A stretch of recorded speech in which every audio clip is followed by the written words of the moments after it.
Nursing क्षेत्रामध्ये career करण्याची सुवर्ण संधी। महाराष्ट्र शासन कौशल्य विकास अंतर्गत ओटी टेक्निशियन, एएनएम, जीएनएम हे कोर्सेस करा आणि शासकीय, निमशासकीय, खाजगी वैद्यकीय क्षेत्रामध्ये करिअर घडवा। विद्यापीठ मान्यता कोर्सेस, अत्याधुनिक शिक्षण प्रणाली, अनुभवी शिक्षक वर्ग। बीएससी नर्सिंग अर्थात बॅचलर ऑफ नर्सिंग, कालावधी 4 वर्ष, पात्रता 12वी सायन्स आणि सीईटी उत्तीर्ण, थेरॉटिकल बरोबरच प्रॅक्टिकल नॉलेजवर भर। तेव्हा आजच आपला प्रवेश निश्चित करा आणि आयुष्याला एक वेगळी दिशा द्या।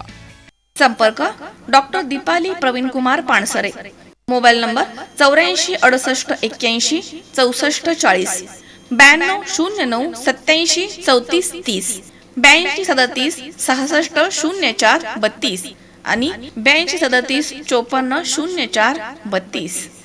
लोकनेते जलनायक आमदार बाळासाहेब थोरात, माजी महसूल मंत्री यांचा अभिष्ट चिंतन सोहळा 6 फेब्रुवारी रोजी रात्री 12 वाजता आमदार निवासस्थानी नामदार बाळासाहेब थोरात मित्र परिवाराच्या वतीनं मोठ्या उत्साहात साजरा करण्यात आलाय। वाढदिवसासाठी प्रमुख पाहुणे कसबा, पुणे विधानसभा आमदार रवींद्र धंगेकर, श्रीरामपूर विधानसभेचे आमदार लहू कानडे, श्रीरामपूरचे मार्केट कमिटीचे माजी सभापती सचिन गुज्जर, मालपाणी उद्योग समूहाचे मनीष मालपाणी, आमदार सत्यजित तांबे, तसेच माजी आमदार डॉक्टर सुधीरजी तांबे, माजी नगराध्यक्षा सौ दुर्गाताई तांबे, राजहंस दूध संघाचे चेअरमन रणजितसिंह देशमुख, संगमनेर साखर कारखान्याचे संचालक इंद्रजित थोरात, अमृतवाहिनी बँकेचे चेअरमन, जोशी इंटरनॅशनल स्कूलचे संस्थापिका शरयूताई देशमुख, एकविरा फाउंडेशनच्या अध्यक्षा जयश्रीताई थोरात आदी मान्यवर मंडळी या ठिकाणी उपस्थित होती।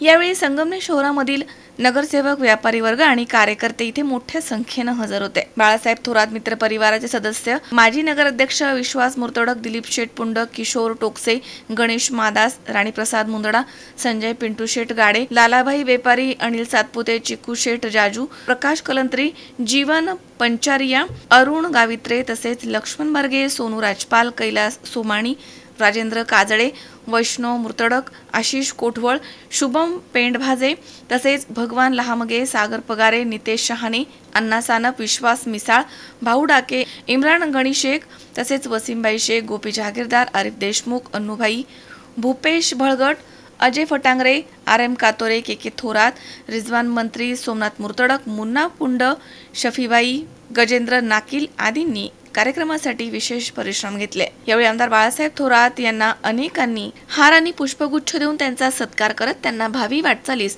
शुभेच्छा दिल्या आहेत। आलेल्या पाहुण्यांनी नामदार बाळासाहेब थोरात यांना येत्या वर्षामध्ये मुख्यमंत्री व्हा अशी प्रार्थना देवाकडे केली आहे।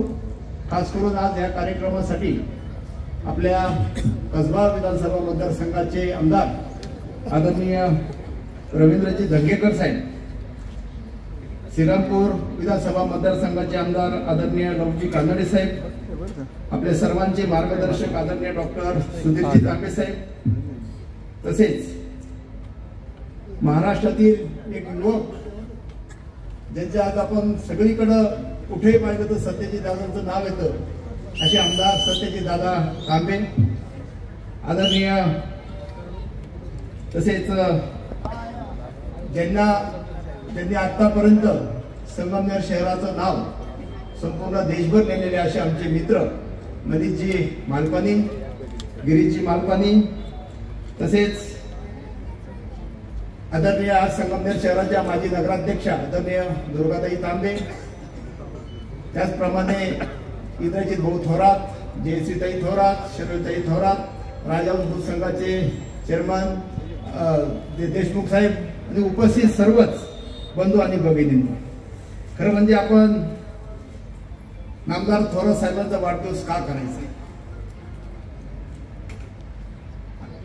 आजपर्यंत महाराष्ट्रामध्ये राजकीय इतिहासामध्ये 8 वेळा निवडून येणार आपलं नेतृत्व आहे आणि हे नेतृत्व निवडून आणण्यासाठी आपण अहोरात्र कष्ट करत असतो आणि आपल्या संगमनेर शहराचं नाव, संगमनेर तालुक्याचं नाव संपूर्ण महाराष्ट्रात साहेब नेत असतं। या तालुक्यामध्ये अतिशय अर्थव्यवस्था, अर्थकारण ही कुठल्याही प्रदेशाच्या प्रगतीचा केंद्रबिंदू असतो। महाराष्ट्रातील कोणत्याही तालुक्यापेक्षा संगमनेर तालुक्याची आर्थिक उलाढाल खूप जास्त आहे। हे इथल्या राजकारणात, समाजकारण आणि निकोप वातावरणातच लक्षण आहे आणि या मागे सर्वात मोठा वाटा आहे तो आदरणीय नामदार साहेबांचा। अहमदनगर जिल्ह्यात मागच्या अर्ध्या शतकात केवळ एक धरण बांधलं गेलं, ते म्हणजे निळवंडे धरण. या निळवंडे धरणाचं सर्व श्रेय आदरणीय नामदार बाळासाहेब थोरात साहेबांनाच जातं. आणि याचा मी साक्षीदार आहे.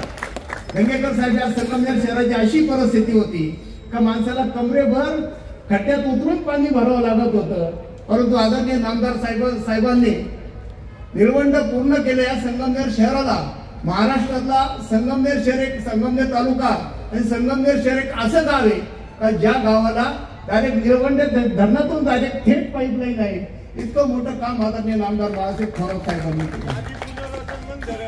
आधी पुनर्वसन नंतर धरण, हे खरं म्हणजे आपण पाहतो. सगळ्यात महत्वाचा विषय असा आहे, साहेब कृषी मंत्री होते, पाटबंधारे राज्यमंत्री होते, महसूल मंत्री होते आणि सगळे शिक्षण मंत्री होते.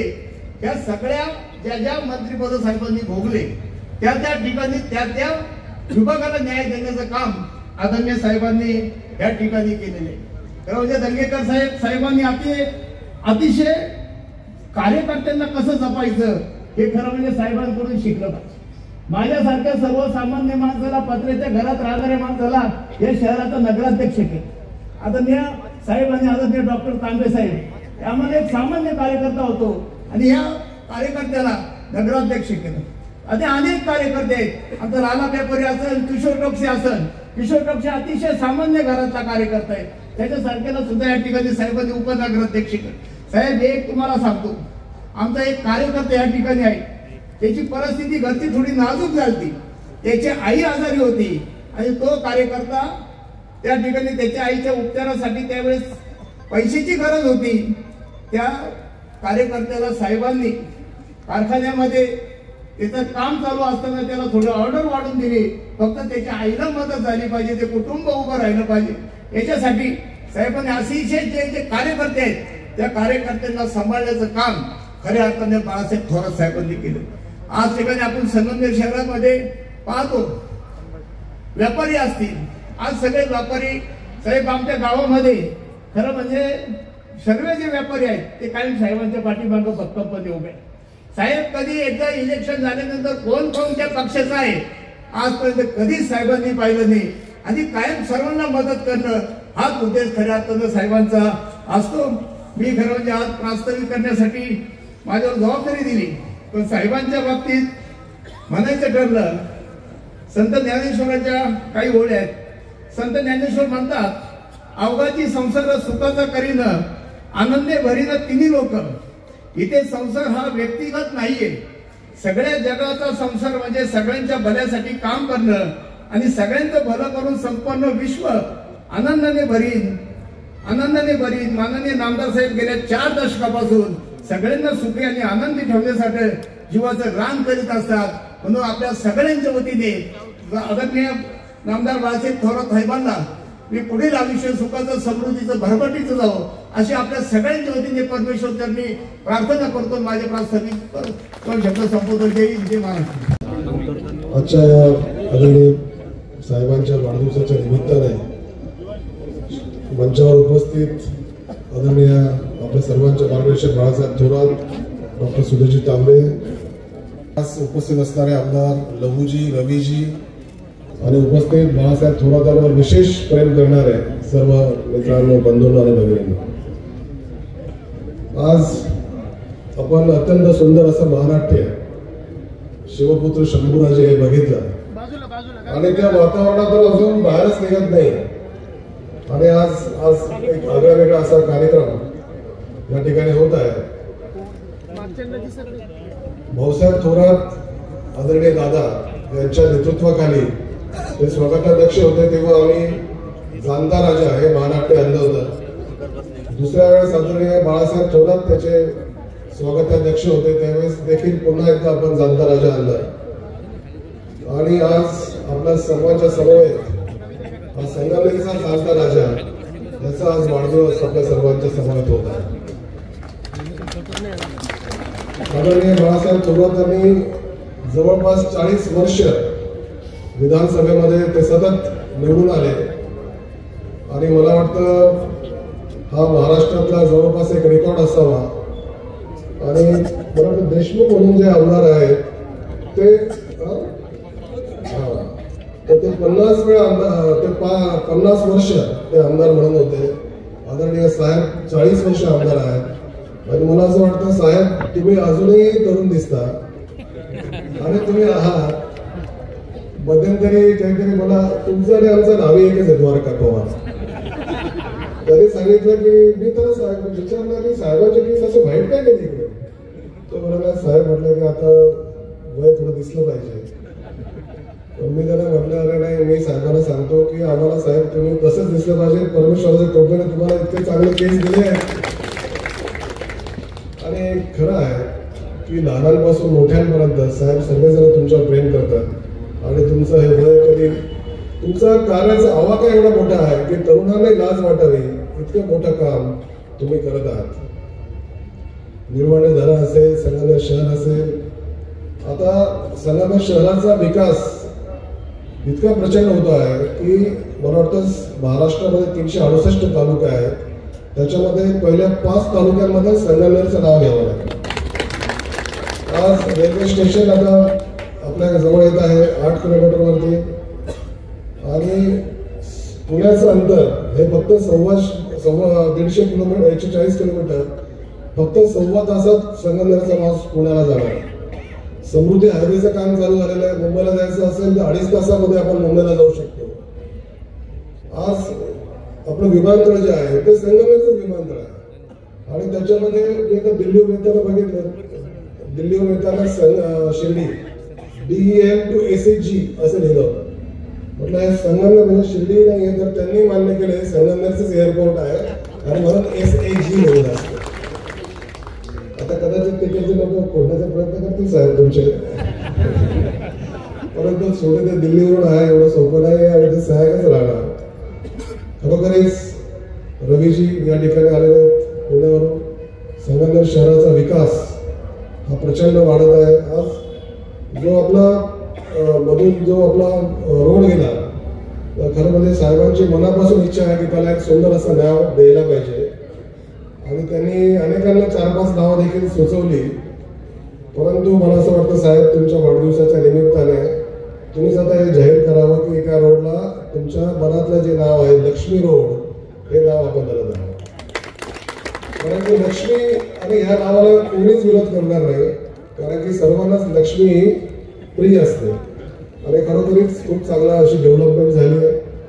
आणि आज आमदार या ठिकाणी आलेले आहेत, त्यांनाही सांगू इच्छितो की संगमनेर शहरामध्ये इतक्या बँका आहेत की जवळपास 3,000 करोड रुपयाचे डिपॉझिट्स आहेत. चांगली बाजारपेठ आहे. खूप सारे हॉस्पिटल्स आहेत, दवाखाने आहेत, मोठमोठे हॉस्पिटल्स असेल, विद्यालय असतील, महाविद्यालय असतील, सोन्याच्या अनेक 200-300च्या वरती दुकानं असतील, कपड्याची मोठी बाजारपेठ आहे, किराणाची मोठी बाजारपेठ आहे. आणि इव्हन राजहंस दुधाच्या माध्यमातून आपल्या सर्वांना आश्चर्य वाटेल की 6 लाख लिटर दूध हे रोज शेतकऱ्यांचं, म्हणजे 6 लाख लिटर दुधाचं जे कलेक्शन आहे त्याच्या माध्यमातून 1,80,00,000 रुपये रोज संगमनेरमध्ये येतात. म्हणजे जवळपास 750 करोड रुपये हे संगमनेरमध्ये येत असतात दरवर्षी. इतकी मोठी समृद्ध अशी बाजारपेठ आहे. आणि हे सगळं केवळ आपला एक जाणतं एक नेतृत्व आहे, आपला जो जाणता राजा आहे त्याच्यामुळेच हे होतं. एक खंबी एक मताचं जर नेतृत्व असेल तर असं संगमनेरचा जसा एक कायापालट झाला तसा निश्चितपणे एक सुंदर असा कायापालट इतरही शहरांचा होऊ शकतो. मी जास्त बोलणार नाही, परंतु या निमित्ताने आदरणीय साहेबांना त्यांना उत्तुंग अशी कीर्ती लाभो, त्यांना उदंड असं आयुष्य लाभो आणि महाराष्ट्राचे भावी मुख्यमंत्री म्हणून हे देखील आमच्या सर्वांचा स्वप्न तुझ्या भवानी पूर्ण करू, या शुभेच्छा आपल्या सर्वांच्या वतीने त्यांना देतो आणि माझे 2 शब्द संपवतो. धन्यवाद. खऱ्या अर्थाने आपल्याला अत्यंत आवडणाऱ्या व्यक्तीचा, त्या आपल्या नेत्यांचा वाढदिवस साजरा करण्याचा एक आनंद उत्सव या ठिकाणी आपण घेत आहोत. आमदार साहेबांचा वाढदिवस हा मी पाहिलं की गेली अनेक वर्ष विश्वास आणि सर्व आदल्या दिवशी रात्री ते ढोल आणि सर्व वाजवत येणं, त्यांचा एक धूमधडाका त्या ठिकाणी असतो. आणि आज त्याचं स्वरूप थोडंसं व्यापक झालेलं आहे. निश्चितच खूप आनंद आपल्या सर्वांना आहे. तो आनंद असण्याची अनेक कारणे आहेत.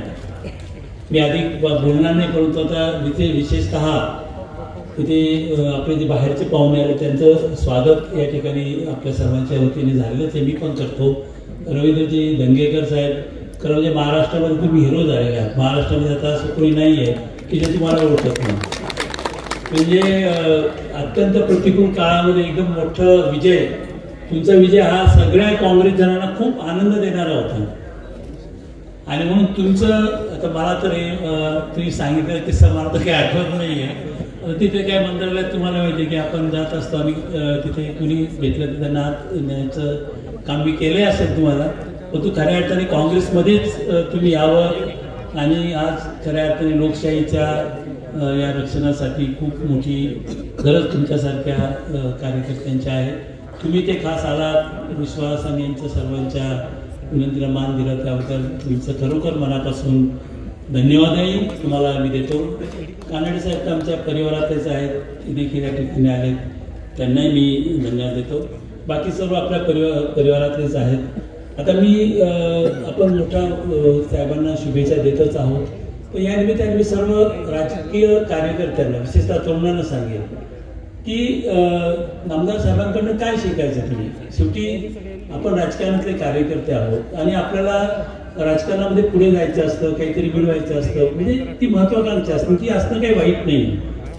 पण मग अशा वेळेस राजकीय कार्यकर्ता कसा असावा यासाठी मला असं वाटतं की तुम्ही नामदार साहेबांना आयडॉल मानून त्यांचं जर अनुकरण तुम्ही केलं तर मला असं वाटतं की तुम्हाला राजकारणामध्ये खूप चांगला आनंद मिळेल. पदं मिळणं न मिळणं हा एक वेगळा भाग असतो. पहिलं तर संयम तुम्ही शिकलं पाहिजे. नाही तर आपल्याला माहिती आहे की थोडं काही इकडं तिकडं झालं की लगेच कार्यकर्ते हल्ली फार अस्वस्थ होतात. राजकारणात आपण पाहिलं की जरासं आपल्या मनासारखं झालं नाही की आपण लगेच अस्वस्थ व्हायला लागतो. तर तुम्ही नामदार साहेब मंत्री झाले, 15 वर्ष 17 वर्ष ते मंत्री राहिले, परंतु त्याच्या आधी बराच काळ ते शांतपणाने वाटही पाहत होते ना. तर त्यांनी कधी त्रागा नाही केला किंवा कधी त्यांचं मंत्रिपद काही कारणामुळे समजा मध्ये थोड्या वेळासाठी गेलं होतं तर त्यावेळेस ते शांत राहिलं होतं. तर मला असं वाटतं की राजकीय कार्यकर्त्यांनी सगळ्यात मोठा गुण जो नामदार बाळासाहेब थोरातांकडून घ्यायचा तो संयम आहे. दुसरं जर काय घ्यायचं असेल तर एखाद्या विषयाचा, मग ते निळवंड धरण त्याचं उत्तम उदाहरण आहे, अनेक उदाहरणं तसं की सखोल अभ्यास केला पाहिजे आणि सखोल अभ्यास करून त्याचं पूर्ण नियोजन करून आणि मग एकदा त्याची कार्यवाही मात्र अथकपणाने त्या ठिकाणी केली पाहिजे. आणि ते करत असताना उगाच डिंगोरा पिटायचा नाही. साहेब कधी कोणत्या गोष्टीचा डिंगोरा पिटताना आपण पाहिलं का? ते शांतपणाने काम करत राहतात, आधी काम करतात, त्यांचं कामच बोलत असतं. आणि म्हणून युअर वर्क शुड स्पीक. आपण बोलायचं नसतं मित्रांनो. आपल्याला माहिती नाही की लोकांना थोड्या कामाचं जास्त, मी हे केलं, मी ते केलं, मी हे केलं, हे जास्त सांगण्याची सवय आपल्याला असते. परंतु तो मला असं वाटतं की अत्यंत महत्वाचा गुण आहे. तिसरा गुण अत्यंत महत्वाचा आहे ती म्हणजे एकनिष्ठता. ज्या विचारांनी आपण चाललेलो आहोत तो विचार ठीक आहे ना. आता राजकारणामध्ये अप्स अँड डाऊन्स असतात, पण तो विचार आपण कधीही सोडता कामा नये. ज्याला आपण एकनिष्ठता म्हणतो, ती एकनिष्ठता पक्षाशी असते, पर्यायाने ती विचारांशी असते. कारण विचारांशीच तुमची एकनिष्ठता नसेल तर मग समाज पाहत असतो ना की बाबा जर ज्या व्यक्तीची विचारांचीच ती एकनिष्ठा नाही तो मग समाजाची तरी कशी एकनिष्ठता ठेवू शकेल. आणि म्हणून विचारांशी एकनिष्ठता असणं हे खूप महत्वाचं आहे. हे नामदार बाळासाहेब थोरातांकडून शिकायचं. तिसरी गोष्ट त्यांची असलेली दूरदृष्टी. आपण पाहिलं असेल निळवंडे धरणाचं उदाहरण आहे की तिथं जेव्हा काम चालू होतं त्याच वेळेस त्यांनी आम्हाला सांगितलं की आपण तळात पाईप टाकलं तर पुढे पाणी संगमनेर सरळ खूप चांगलं मिळू शकतं. कारण संपूर्ण तिथे असणारं जे पाण्याची उंची असते सगळ्या धरणांचं पाणी त्याचा प्रेशर त्या तिथे येईल आणि त्यातनं चांगली गोष्ट होईल.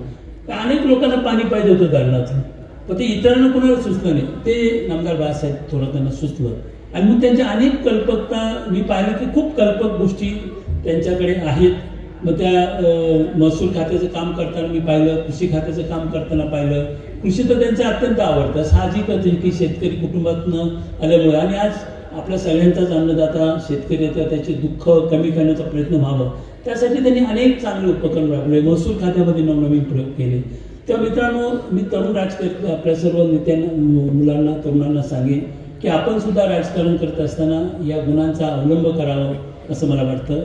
आणि शेवटची गोष्ट म्हणजे आपल्या सर्वांच्या मनामध्ये जे आहे ते खरं म्हणजे आज केवळ आपल्या मनामध्ये आहे, ते आपल्या जवळचे आहे, ते उत्तम नेतृत्व करतायत. आदरणीय दादांनी घातलेला पाया त्यांनी आता कळत चढवला. इथं सहकार, इथं राजकारण, इथलं अर्थकारण हे त्यांनी खूप उंचीवर त्या ठिकाणी नेलेलं आहे.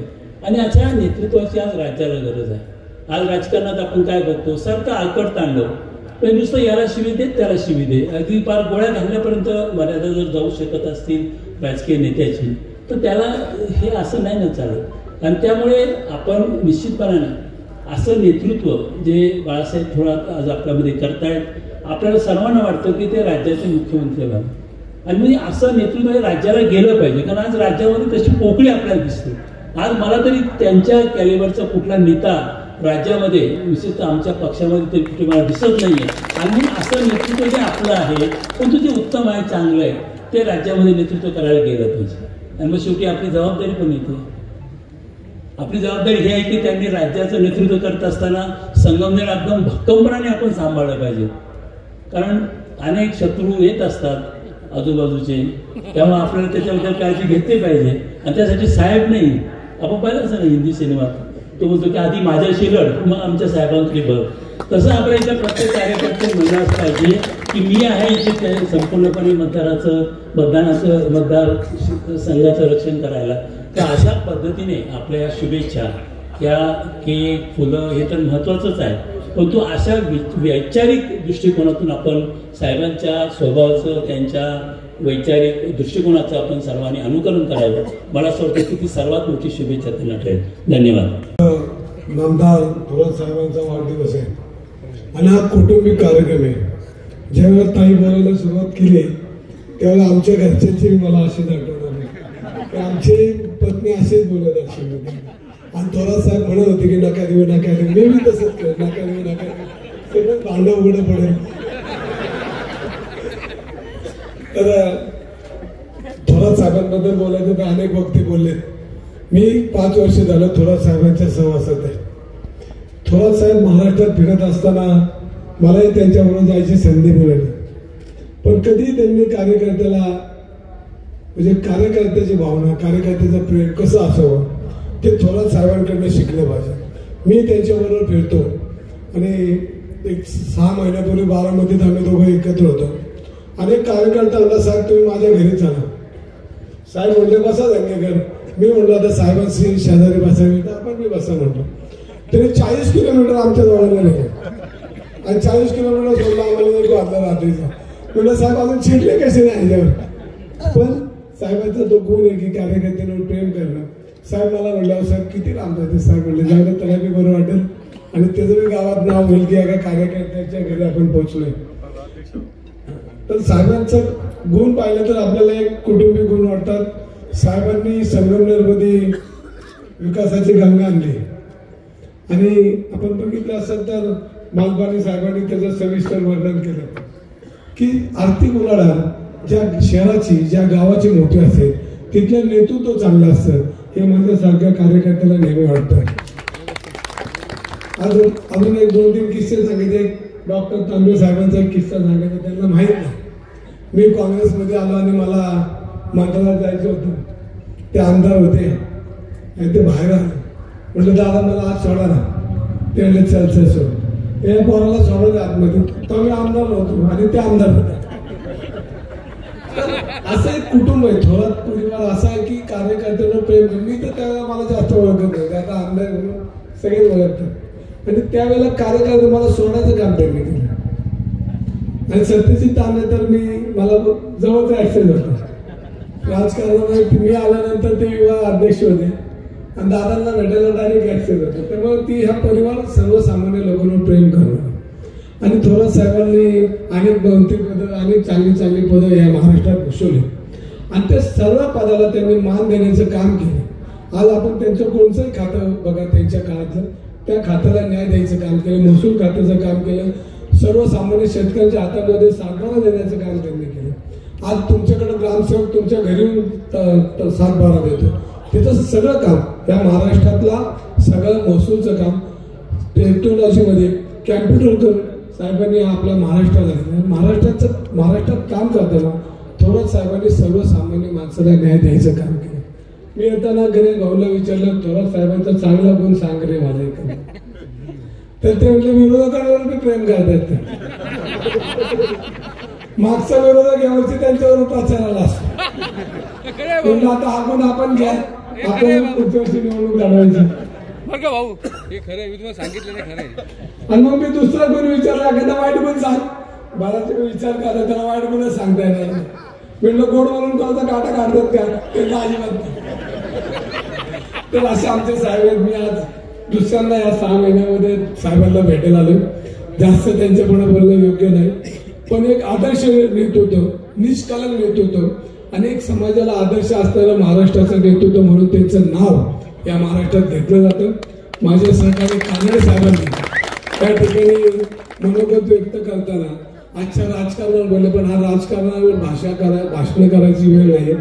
पण मला मी मनापासून साहेबांना शुभेच्छा देतो की त्यांच्या मनातली हे वर्षाची जी इच्छा असेल, त्यांच्या मनातली, आपल्या मनातली इच्छा सर्वांची, की येणाऱ्या विधानसभेनंतर साहेबांना या वर्षामध्ये कानडे साहेबांचं आणि आमच्या मनातलं जी इच्छा असेल ते मुख्यमंत्री पदाची. साहेबांचं आमच्या नेतृत्व या महाराष्ट्राला मिळालेलं अनेक पदानुसार आता मुख्यमंत्री पदातून मिळलं तर या महाराष्ट्राचं नाव उंचावले जाईल. ह्या महाराष्ट्राची जी आता राजकीय दर्जा खालवत चालला, त्या महाराष्ट्रामध्ये ज्या पद्धतीने राजकारण चाललंय त्याला चांगला आकार देण्याचं काम साहेब करतील अशी मला आशा वाटते. मी आपल्या सर्वांच्या वतीने साहेबांना मनापासून शुभेच्छा देतो की त्यांचं भावी आयुष्य सुख समृद्धीचं, भरभराटीचं, आरोग्यदायी, एकदम चांगलं, खणखणीत आहे, त्याच्यापेक्षा जास्त आमचा वडवृक्ष आमच्या सर्वांचा यांनी असा फुलवत ठेवला पाहिजे अशा मी आई तुझा भावनेची प्रार्थना करतो. साहेबांना मनापासून शुभेच्छा देतो. मला या ठिकाणी ज्या सर्वांनी बोलवलं, जे सर्व संगमनेरमध्ये लोक प्रेम करतात त्यांना मी मनापासून धन्यवाद देतो. साहेबांना शुभेच्छा देतो. थांबतो. जय हिंद, जय भारत. हे भाषण केलं मनापासून आणि आजच्या कार्यक्रमाची रंगत आणण्याचं काम खऱ्या अर्थाने त्यांनी केलेलं आहे. आणि त्यांनी किती कष्ट घेतले, आता म्हणजे भाषण साहेबांचं सोडून त्यांच्यावर त्यांनी काय कष्ट घेतले, कशा पद्धतीने सगळं काम केलं हे आपण सगळ्यांनी पाहिलेलं आहे. अतिशय मोठ्या आजारातून पण त्या गेल्या, परंतु प्रचंड इच्छाशक्ती आणि प्रचंड स्वतःवर म्हणजे जे दिवसभर करायचं त्यांचा जो कार्यक्रम आहे तो कधी इकडे जग इकडचं तिकडे झालं तरी चालेल, परंतु त्यांचं नियमितपणे त्या पद्धतीने कार्यक्रम, देवपूजा असेल, व्यायाम असेल, योगा असेल, चालणं असेल, लोकांना वेळ भेटणं असेल, हे सगळं त्यांनी नित्यनेमाने आजपर्यंत केलं. आणि म्हणून त्या आज इतक्या खरं तर ठणठणीत आपल्यामध्ये आज बसलेले आहे. आणि म्हणून त्यांचं भाषण ऐकून मला अतिशय आनंद झालाय. मला खरं तर अधिकचं काय आज बोलायचं नाही. दंगेकर साहेब, तुम्ही इतक्या लांब इथपर्यंत आले, तसे संगमनेरचे आणि तुमचे अतिशय चांगले संबंध जुन्यापासून आहेत. म्हणजे आपले कैलास शेठ लोणारे आणि तुमचं अतिशय जवळचं नातं असल्यामुळे तेव्हापासून तुमचं जाणं येणं आहे. आम्ही तेव्हापासून तुम्हाला पाहतो, नगरसेवक असल्यापासून तुमचे आणि माझे अतिशय जवळचे संबंध आहे. तुम्हाला साहेबांवर तुमचं प्रचंड प्रेम आहे. तुम्ही आज इथं या ठिकाणी साहेबांना शुभेच्छा द्यायला आलात. हा जो कार्यक्रम आहे हा तसा घरगुती कार्यक्रम, हा पहिल्यांदा याच्यात माईक वगैरे सगळं लावलेलं आहे. एक घरगुती कार्यक्रम आदल्या दिवशी रात्री हे साधारणतः हे सगळी जी मंडळी, विश्वासराव मुर्तडक आणि हे सगळी मंडळी हे 91-92 साली युवक काँग्रेसमध्ये आले आणि शालेय कॉलेज जीवनापासून युवक काँग्रेसच्या माध्यमातून हे सगळे त्याच्यातले काही उत्सव कला क्रीडावाले आणि काही युवक काँग्रेसवाले असे ते सगळे एकत्र आले. आणि तिथून खऱ्या अर्थाने ज्यावेळेस डॉक्टर साहेब नगराध्यक्ष झाले आणि मग ही शहरामध्ये एक फार मोठं संघटन हे सगळे उभे राहिले. यातले सगळे जे आहेत ते जवळजवळ नगरसेवक राहिलेले, कोण नगराध्यक्ष झालेले, कोण माजी नगरसेवक, माजी नगराध्यक्ष असे राहिलेले आहेत. आणि अनेक लोक आता सिद्धराम शेठ तिथं बसले, जया शेठ पवार तिथं बसले. आणि इथं जे जे लोक आलेले आहेत हे असे लोक आहेत की एरवी कार्यक्रमाला न येणारे लोक आहेत. हे सगळे व्यापारी, गावातले, वेगवेगळ्या समाजातले, वेगवेगळ्या धर्माचे आणि हे असे कार्यकर्ते माणसं नाहीये. हे अतिशय साहेबांवर प्रेम करणारे लोक आज या ठिकाणी आज आलेले आहेत. आणि म्हणून हा कार्यक्रम हा घरगुती कार्यक्रम असतो. आज पहिल्यांदा त्याला माईक आणि हे सगळं स्वरूप आपण लावलं. त्याचं कारण काय ते जीजींनी सांगितलेलं आहे, त्याच्यामुळे मी काय सांगत नाही का बरं आपण एवढं आनंदाने आज हा मोठा कार्यक्रम या ठिकाणी केलाय. परंतु आपल्या सगळ्यांच्या वतीने मी आदरणीय साहेबांना वाढदिवसाच्या शुभेच्छा देतो आणि थांबतो. धन्यवाद. पुण्यावरून आले, त्यांचे आभार मानले पाहिजे. इतकं दूर आले. बारामतीला कार्यक्रमाला आम्ही गेलो आणि तिथं काँग्रेसचा कार्यक्रम होता म्हणून बसल्यानंतर युवक काँग्रेसचा कार्यकर्ता होता, अध्यक्ष राहिलेला होता. नुकतंच लग्न झालेलं होतं. नुकतंच लग्न झालेलं होतं, सत्यजितचाच याच्यातला होता, त्याच्या टीम मधला. तो मला म्हटला की मी तुम्हाला निमंत्रण द्यायला संज्ञाला आलो होतो, तुम्ही लग्नाला आलीच नाही, आज घरी यावं लागेल. मला आता काय तू असं काही करू नको, आता नाही, नंतर किती तुझ्याकडे येईल. मी आपलं टाळीत होतो. तो साहेब तसं नाही भाऊ, मी घरी सांगून आलो तर मी घेऊनच येतो, माझे नाही समजले.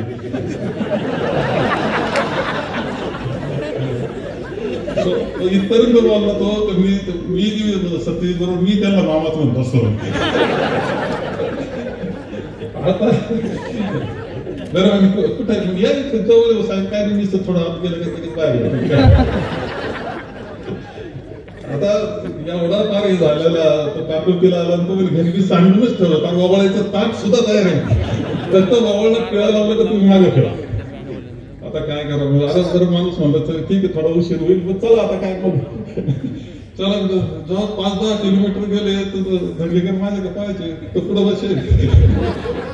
साहेब काय कुठे घेऊन चालला, आता चाललं आता काय नाही, कसं काय असं वागणं आहे, काही चुकीचं आहे त्याचं वागणं. म्हणलं आता काय, आता काही नाही तर निघालोय ना आपण आणि जाणारच आहे ना, मग आता चिडचिड करून काय होती. हा आपण थांबणार आहे ना वळणार आहे तर चिडचिड करावं. आता जाणार आहे तर आनंदानं जावं, आनंदाला नमस्कार करावा, आपण वळून घ्यावं परत मागे फिरवायचं. म्हणजे राजकारणातल्या या सगळ्या गोष्टी आहेत. खूप गोष्टी अशा असतात त्या ज्यामध्ये गंभीर असतात, तशा हसून खेळून देण्यासारख्या गोष्टी सुद्धा राजकारणात खूप असतात. हे काही नाकारता येणार नाही. अनेक मित्र मिळत असतात, अनेक हे असतात, या मग जिव्हाळ्याचे संबंध निर्माण असतात. या सगळ्या याच्यातूनच हे राजकारण चाललेलं असतं, हे काही नाकारता येणार नाही. आणि हे करत असताना खरे ही मोठी संधी आपल्याला मिळाली. 8 वेळेस विधानसभेवर जाणं ही सोपी गोष्ट नाही. आज विधानसभेमध्ये असं आहे की 8 वेळ सर्वात जास्त वेळ मिळून आला म्हणून कौतुक असतं. त्यामुळे सगळ्यांना ते आपला मान राखतात. मान राखत असताना आणि आपले बोलत असताना एकच काळजी घ्यावी लागते की ते मान राखतात ना, तर मान राखते एवढंच असंच व्हावं. अशी काही चूक आपल्याकडे होऊ नये तर ते सुद्धा कोणीतरी वेगळ्या पद्धतीने आपलं हे करेल. परंतु आज तरी तुम्ही 8 वेळा निवडून दिलं संगमेकरांनी, आपणही एक सन्मान पूर्ण सभागृहामध्ये राहील अशाच पद्धतीनं सगळी वाटचाल ही चाललेली असते. तर याच्यात खूप चांगली संधी अनेक कामं करण्याची असते. जसं इथं उदाहरण डॉक्टरांनी सांगितलं का निळवंड धरण ज्यावेळेस पायापर्यंत आलं त्यावेळेसच नेमकं सुचतं तर आता संगमेकरता पाईप टाकला पाहिजे. किती महत्वाची गोष्ट. आणि आपण भारतीय संगमेकर असे होते की त्यावेळेस नेमकं विलासरावजी देशमुख हे मुख्यमंत्री होते आणि त्यांचा मी पालकमंत्री होतो, मुख्यमंत्र्याचा पालकमंत्री मी होतो. म्हणजे ज्यावेळेस डीपीडीसी असायची एखाद्या मिटिंगला ते जर थांबले मुख्यमंत्री लातूरमध्ये तर मुख्य खुर्चीवर मी बसलो असायचो, शेजारच्या खुर्चीवरती बसले असायचे. अशा वेळेस नेमकं त्यांना मी म्हटलं की साहेब एक काम करायचंय माझ्या मतदारसंघाचं महत्वाचं काम. तर मी म्हटलं की आता धरणाचं अशी लेवल आली की तिथं पाईप टाकता येईल पिण्याच्या पाण्याकरता. मग काय करायचं म्हणलं मिटिंग लावा. शुक्रवारी बोललो, मंगळवारी मिटिंग लावली. मी हा विषय कायम सांगतो पण सांगावा असंच आहे. मिटिंग लावली. ज्यावेळेस मिटिंग लावली 1 वाजता मी आणि विलासरावजी त्यांच्या ऑफिसमध्ये बसलो होतो. उठून गेलो मुख्य मिटिंग हॉलमध्ये. सगळे अधिकारी वर्ग, पालवंदारे खात्याचे अधिकारी असतील, एवढंच नाही तर सगळ्या जे संबंधित खाते असतात अर्थ विभागाचे याचे सगळे अधिकारी हजर असले. 30-40 अधिकारी हजर होते. विलासरावजी बसता म्हणलं बाळासाहेब काय काम? म्हणलं काय नाही साहेब, निळवंड्यातून पाईप टाकायचा पिण्याच्या पाण्याकरता. बरं मंजूर. मग विचारलं काय अडचण काय? ते म्हणजे निधीची अडचण येईल. काय निधीची अडचण येईल? निधीची अडचण येईल, निधी पालवंदरी खात्याने खर्च करावा. झालं घेऊन असं करा म्हणे 3:30 वाजता प्रोसिडिंग माझं आलं पाहिजे. 3:30 वाजता प्रोसिडिंग आलं की संगमेर करता पाईप टाकण्याची हे मंजूर करण्यात येत आहे. जो खर्च येईल तो पालवंदरी खात्यानेच खर्च करावा. मुख्यमंत्र्यांचा आदेश, निर्णय, प्रोसिडिंगवर सही, 5 वाजता ऑर्डर. एक गोष्ट आपण करतोय, 10 वर्ष गोड पाणी पितो. 10 वर्ष गोड पाणी. एवढंच नाही तर अभ्यास केला तर लक्षात येईल की पोटाचे आजार अगोदर किती होते आता किती. पोटाचे आजार सुद्धा कमी झाले असतात. अशा काही गोष्टी असतात की ज्या केल्यानंतर निळवंड धरण होणं ते एक अत्यंत खरं जे स्वप्न होतं वडीलधाऱ्यांच्या आपल्या, ते पूर्ण करण्याची संधी मिळणं काही भाग्याचे किती मोठं भाग्य आहे ते. आज 10व्या कॅनलचं त्यावेळेस गेलं पाणी, इतका आनंद, इतका उत्साह, नुसते लोक उड्याच पाणीत होते. म्हणजे तुम्हाला गंमत वाटेल तर वेल्लाळ्याची गोष्ट मी सांगतो. वेल्लाळ्या गावाला वाटलं की दुष्काळी परिस्थिती, पाण्याची गरज खूप. त्याला वाटलं पाणी संध्याकाळी 8-9 वाजेपर्यंत येईल. सुरू केलं भजन, 8-9 वाजता पाणी येईल म्हणून वाट पहा. सगळं गाव थांबलेलं पाणी पाहायला. पाणी जर जास्त चाललं. रात्री जागरण गोंधळ चालू केला तिने. आणि मला पाणी आलं का मी फोन करतो. मी सकाळी 6ला फोन आला मला का पाणी आता जवळ आलंय. मी गेलो तर सूर्य इकडून उगवत होता आणि तिकडून पाणी येत होतं. काय जल्लोष, आनंद, म्हणजे तुम्ही कल्पनाच करू शकत नाही. आता मी 3-4 गावांमागचं जाऊन आलो. एकदम इतका आनंद, इतका एक जीवन, पाणी म्हणजे जीवन. आणि ते करण्याची संधी आपल्याला मिळणं ही मोठी भाग्याची गोष्ट आहे. ते भाग्य आपल्या सगळ्या मतदारांनी, नागरिकांनी, जनतेनं आपल्याला दिले. हे नाकारता येत नाही. त्यांचा शेती महामंडळाचा विषय 60 वर्ष लढाई चालली होती. 60 वर्षाची लढाई आल्यानंतर आपण निर्णय घेतला. पृथ्वीराज चव्हाण मी लोक शेतकऱ्यांच्या जमिनी त्या सरकारच्या ताब्यात गेल्या, महामंडळ केलं, ताब्यात मिळेल ना त्यांना पूर्ण शेतकऱ्यांना. 60 वर्ष चाललेल्या लढाईनंतर आपण निर्णय घेतल्यानंतर जी तो पूर्णपणे अंमलबजावणी आपण केली. सगळे 60 वर्षाची कायद्याची सगळी लढाई संपवून 25,000 एकर जमिनी शेकडो शेतकऱ्यांना, हजारो शेतकऱ्यांना परत मिळाली. ती केवढा आनंद त्यांच्याकडे. आज सगळी जमिनी खुललेल्या आपल्या सगळ्यांना दिसतात. काही आपलं डॉक्टरांना सांगता येईल एक विषय. नाशिकचा देवस्थानाचा विषय होता. देवस्थानाच्या जमिनी देवस्थान असल्या का त्या शेतकऱ्या असायच्या आणि शेतकऱ्याला त्यामध्ये खूप अडचणी येत असायच्या. तो देवस्थान नाशिक रोडचा विषय आहे ती मुलगी सरोजा आहे पण अशा हजारो एकर जमीन आणि त्या शेतकऱ्याला त्याचा हक्क नाही अशी परिस्थिती. आपण निर्णय घेतला, शेतकऱ्याला आता मिळाल्या. आता तिकडं तिने असा सत्कार केला खरं सांगतो त्या शेतकऱ्यांनी. आपल्याला किती मोठी आनंदाची संधी आपल्याला असते. आपल्याला विमानतळ किती मोठी आनंदाची संधी आपल्याला असते. आपल्याला विमानतळ इथे कर्तव्यामध्ये सुद्धा विलासराव देशमुख हे प्राधिकरणाचे अध्यक्ष, मुख्यमंत्री, आपण पालकमंत्री. आणि म्हणून जागा ही बदलून घेऊन तिथे घेणं आणि विमानतळ हे काकडीला येणं हे आपल्याला ते शक्य झालं आपल्या विलासरावजींमुळे. केवढी मोठी आनंदाची गोष्ट आहे की आज काय आता इथं मनीष भाऊनी काय सांगितलं, विमानतळ शिर्डीपेक्षा सगळी मिळतच आहे. इतकं सोपं झालं. जे खरं दुसऱ्या बाजूला गेलं असतं. मी तिकडे सांगितलं की त्या शेती महामंडळाच्या जमिनीमध्ये जाणार होतं. तिथं पायाच नाही, तिथं पाया हा फरक आहे. तुम्हाला तिकडून जवळ पडलं असतं, थोडं पडतो का पण ते पाया नव्हता. काळी जमीन सगळी शेती महामंडळाची. आपण पटवलं तिकडे पाय आहे. चांगलं झालं. आता खूप चांगलं आहे. आपला खूप बदल आहे की इथून एक बुलेट ट्रेन आपली जाणार आहे, पोखरीवरून जाणार आहे. अजूनही एक रस्ता तुम्हाला अजून माहीत झालेला नाही दिसत रस्ता. आता एक नाशिक पुणे रस्ता होतोय. तो आता साधारणतः डिग्रस पासून असा खाली जातो, साकोरकडून खाली जातो, डिग्रस कडून जाऊन कसाऱ्याला मिळतोय तो विमानतळाजवळ जाऊन. आणि त्यामुळे तो जो सुरत हैदराबाद रस्ता आहे त्याला तो मिळणार आहे. आणि एकदम पुन्हा म्हणजे असं सहज सोप्याने करताना होणार. हा गोल्डन ट्रायंगल आहे तो डेव्हलप करायला. तर काही असलं तर अनेक गोष्टी अशा असतात की खूप चांगल्या करण्याच्या संधी ही यामध्ये असते. आता रोज आमदारकी म्हणजे काय, रोज तिथं जर राहिलो मी तर पहिलं मी म्हणतो असतं ते चला निमंत्रण पत्रिका द्या, मग काल जा निमंत्रण पत्रिका वाढते, मग म्हणायचं चला नोकरीवाले चला 10-20 नोकरीवाले, मग मी लगेच मी म्हणतो चला आता बदल्यावाले चला. यार असतंच तो जीवनाचा भाग येतो. हे तर असतातच काम, रोजचं काम हे असतंच, परंतु याच्या व्यतिरिक्त सुद्धा अशा काही गोष्टी करण्याची संधी असते या जीवनामध्ये की ज्या कायम त्याचा लौकिक राहू शकतो. अशी संधी आता हा आपला हायवे आपण जर पाहिला, आज लक्ष्मी रोड नाव टाकलं वाटतं तुम्ही, असं केलं असं दिसतंय म्हणजे.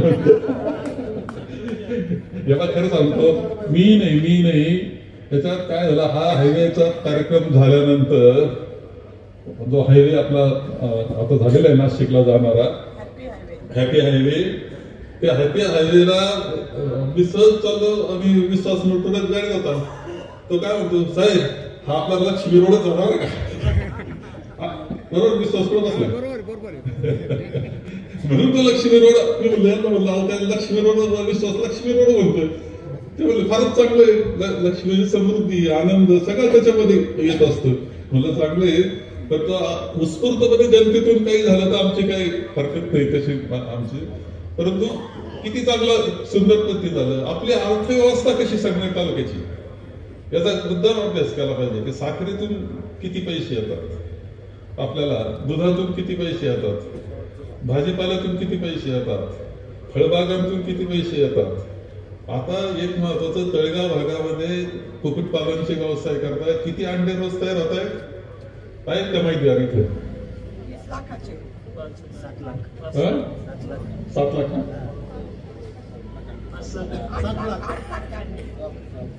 बरं आता काय करू, आता 8 लाख 7 लाख